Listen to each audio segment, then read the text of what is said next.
তো সবাইকে চা দেওয়া হয়ে গেছে, আমারও খাওয়া হয়ে গেছে।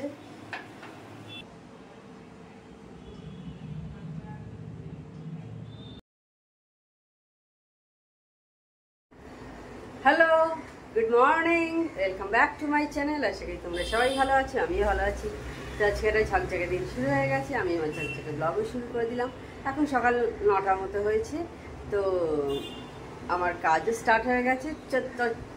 তো চলো কী কী কাজ হয়ে গেছে একবার তোমাদের চট করে রান্নাঘরে নিয়ে গিয়ে দেখি। এদিকে দেখো সমস্ত এই বাসনগুলো ক্লিন করা হয়ে গেছে। এখানে দই পাতা হয়ে গেছে, মেয়ের চা করে দেওয়া হয়ে গেছে, ডিম বয়েল হয়ে গেছে, দুধ জাল হয়ে গেছে, আর তরকারি যেটা করব সেটাও একদম বের করে রেখে দিয়েছি। অ্যাকোয়াগার্ডটা চালিয়ে দিলাম, খালি হয়ে গেছে জলটা।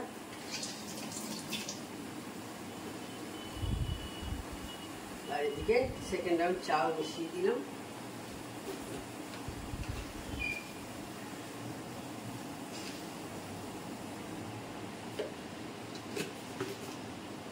আমাদের দই খুব তাড়াতাড়ি শেষ হয়, কারণ আমাদের রোজ লাগে, তো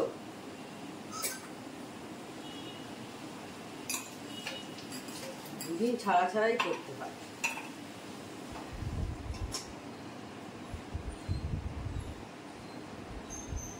আর কাঠবাদাম দিয়ে দিয়েছি মেয়েকে, আমারও খাওয়া হয়ে গেছে। তোমরা সবাই কাঠবাদাম খেও, যারা যারা দেখছো, নিজেরাও খেও, বাড়ির লোককেও খাইও। ক্যান্সার অনেক পার্সেন্ট কমিয়ে দেয়, ক্যান্সারের চান্স।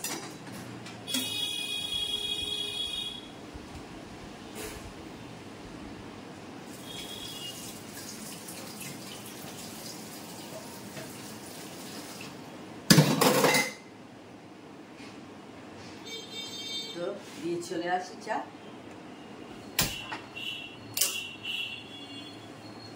তো সবাইকে চা দেওয়া হয়ে গেছে, আমারও খাওয়া হয়ে গেছে। এবার জল খাবারের তরকারিটা বসিয়ে দিচ্ছি। কুমড়ো আলু তরকারি, বাটি চচ্চড়ি, জল তেল সমস্ত কাঁচা দিয়ে একদম বসিয়ে দেব। এর বেশ কাঁচা একটা দেখবে, কাঁচা সর্ষের তেলের গন্ধটা কিন্তু বেশ ভালো লাগে। যেমন সর্ষে বাটাতে দেখবে ভালো লাগে, বেশ কাঁচা তেলের গন্ধ ভালো লাগে না? পোস্ততে দেখবে একটু লাস্টে কাঁচা তেল দিয়ে দিলে খুব ভালো একটা ফ্লেভার বেরোয়।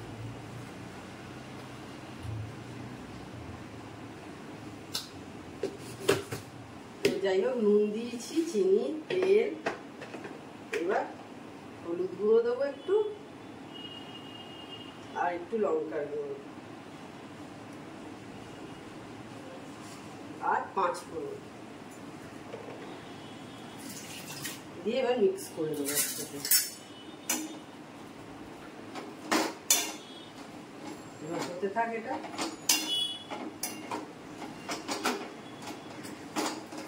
আমি এবার বাকি কাজগুলো লুচিয়ে নেব। তো এইগুলো এবার বাসনগুলো মুছতে চলে এসেছি আমি।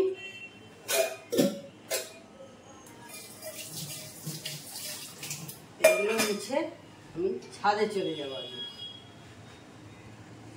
ছাদ থেকে ঘুরে এসে তারপর রুটি করব।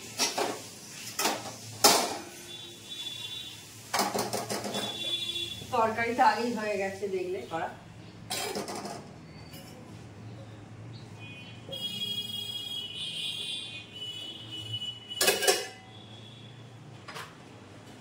অল্প কয়েকটি বাসন আছে, তারপরে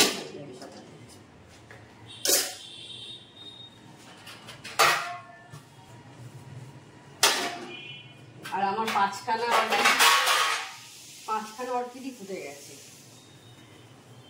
কালকে একটা ফোটেনি, আজকে দেখলাম ফুটে গেছে।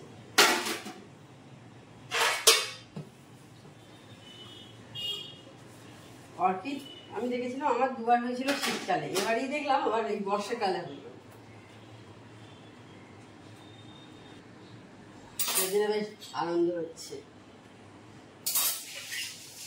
এর আগে দুবার হয়েছে, দুবারই বর্ষাকালে।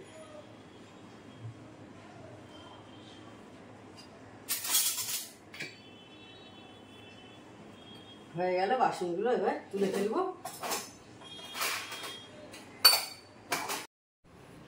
এখন আমি যখন ভয়েস ওভার দিচ্ছি, আজকে কিন্তু বাইরে এখন বেশ ভালো বৃষ্টি হচ্ছে। এখন বেলার দিকে তো ভালো বৃষ্টি হচ্ছে এখন আমাদের এই দিকে। আর বৃষ্টির দিনে কিন্তু বেশ ভালো লাগে, বেশ বৃষ্টিতে একটু মানে রাস্তায় না বেরোলেও বাড়িতে বসে একটু বৃষ্টি দেখবো। রাস্তায় বেরিয়ে কাজে গেলে সত্যি তখন আর অতটা বৃষ্টি একদমই ভালো লাগে না, বৃষ্টি পড়ছে তো কিছু করার নেই, সময়ের সঙ্গে সমস্ত কিছু তো চেঞ্জ হবে। আর বেশ ভালো লাগে বৃষ্টি দেখতে, আমার তো খুব ভালো লাগে। বেশ বৃষ্টি হবে, বৃষ্টি পড়বে, চারিদিকটা দেখবে বেশ সবুজ হয়ে থাকে। যখন একটু কোথাও যাবে দেখবে দূরে গাড়ি করে যাচ্ছ বা ট্রেনে করে যাচ্ছ, দেখবে চারিদিকটা, ট্রেনে যখন যাই দেখি চারিদিকটা পুরো সবুজ হয়ে থাকে, বেশ সুন্দর দেখতে লাগে। কিন্তু আমার অন্তত খুব ভালো লাগে, জানি না তোমাদের কতটা কি ভালো লাগে। আমার মনে হয় সবাইকারই কিন্তু সবুজ দেখতে ভালোই লাগে। এখন বেলা প্রায় 1টার কাছাকাছি হলো, আমি স্নান টান করে নিয়ে এবার দেখো পুজো করতে চলে এসেছি। দেখতে পাচ্ছ, আর ছাদ থেকে সমস্ত জামা কাপড় আগে তুলে নিয়ে এসে তারপর স্নান করে পুজো করতে এসেছি। স্নান পুজো সমস্ত কিছু করা হয়ে গেছে, তখন দেখলে পুজো করলাম। আর স্নান করার আগে দুখানা চাদর কেচে ছাদে শুকুতে দিয়ে চলে এসেছি। দুটো চাদর, বালিশের ওয়ার সব ছিল, কালকে তোলা হয়েছিল, তো সেগুলো সব ছাদে দিয়ে এসেছি। সকালে যেগুলো কাজ হয়েছিল সেগুলো ছাদে দিয়েছিলাম, শুকিয়ে গেছে, ওগুলো নিয়ে চলে এলাম। আর এইগুলো দিয়ে চলে এলাম, দিয়ে তারপর স্নান করলাম। জানি গরমে ঘেমে যাবো, তার থেকে আগে দিয়ে চলে আসি কেচে, যার জন্য আগে দিয়ে তারপরে এসে স্নান টান করে পুজো করে নিয়েছি। এখন প্রায় 1:30টার কাছাকাছি হলো। এখন আমি বসে বসে একটু ভিডিওটা এডিট করছি আর কি, আজকে যেটা পাবলিশ করব সেই ভিডিওটা একটু একটু করে এডিট করছি। তো ভালো, একটু তোমাদের সাথে কথা বলি, অনেকক্ষণ তোমাদের সাথে কোনো কথা বলিনি। আর আজকে রোদ্দুরই আছে, কালকেও তাই ছিল, কালকেও কোনো বৃষ্টি সেরকম হয়নি। তো সে কারণে এখন চাদরগুলো কেচে নিতে পারছি। পরপর 3 দিন আমি দুটো করে চাদর কেচেছি। আছে বালিশের ওয়ারও আছে, 6খানা বালিশের ওয়ারও আছে, আমাদের মাথা বালিশের, 5 বালিশের ওয়ার। দুপুরে খাওয়া দাওয়ার পর এবার চলে এসেছি আমি মেয়ের সন্ধ্যাবেলার টিফিনটা করে দিতে, মানে ও পড়তে যাবে তো সেটা খেয়ে যাবে, আগেই করে নিচ্ছি যার জন্যে। আর টিভিতে আজকে প্রধান রিলিজ করেছে হইচইতে, আজকে 9 তারিখ, আজকেই মানে যেদিন আমি ভিডিওটা শ্যুট করেছি সেই দিন 9 তারিখ ছিল, তো সেই দিনই প্রধান রিলিজ করেছিল। তো এখন খেতে বসে থেকে দেখা স্টার্ট করেছিলাম, চলছে এখনও দেখা, সেই জন্য দেখছো ওই টিভির দিকে তাকিয়ে তাকিয়েই আমি কাজটা করছি আর কি। বেশ ভালোই লেগেছে বইটা দেখতে। প্রধান হলে গিয়ে তো আর সেভাবে আমার সিনেমা দেখা হয় না, যেটুকু হয়তো মেয়ের সাথে কোনো দিন গেলাম, খুব রেয়ার তাও, আর নাহলে বাড়িতেই মোটামুটি যা দেখার সিনেমা যেটুকু ভালো লাগে আর কি, শুনি ভালো হয়েছে তো সেইগুলোই দেখি। আর আজ স্মুদি করছি, দেখতে পাচ্ছ, দুধ দিয়েছি, এখন ওটস দিচ্ছি, কলা দিয়েছি, এর আগে খেজুর দিয়েছি, আর একটু পিনাট বাটার দিয়ে এবার আমি এটাকে মিক্সিতে একটু গ্রাইন্ড করে নেবো, তাহলেই খাবার রেডি হয়ে যাবে। তো দুপুরের পর এবার একদম আমার সন্ধেবেলা চা খাওয়া হয়ে গেছে। বুঝতেই পারছো, চা খেয়ে আমি সমস্ত বাসন টাসন যেগুলো ছিল ওগুলো সমস্ত কিছু এবার মেজে নিচ্ছি। আর বন্ধুরা দেখবে বাড়িতে যদি বাবা মার বয়স হয়ে যায়, যখন তারা হয়তো মারা গেছে, এরকম না লোকে অনেকে জিজ্ঞাসা করে কত বয়স হয়েছিল। মানে কি, মানে বয়স হয়ে গেলে বাবা মা শোকটা শোক থাকে না, বাবা মা চলে যাওয়াটা তার কাছে আর কোনো কিছু মানে মানে ম্যাটার করে না। এইটা কেন জিজ্ঞাসা করে আমি ঠিক জানি না, কত বয়স হয়েছিল। মানে যদি বাবা মা খুব ছোট বয়সে মারা যায় তবেই হচ্ছে মানুষের শোকটা হয়, আর বাবা মার বয়স হয়ে গেলে তখন আর মানুষের কোনো শোক হয় না।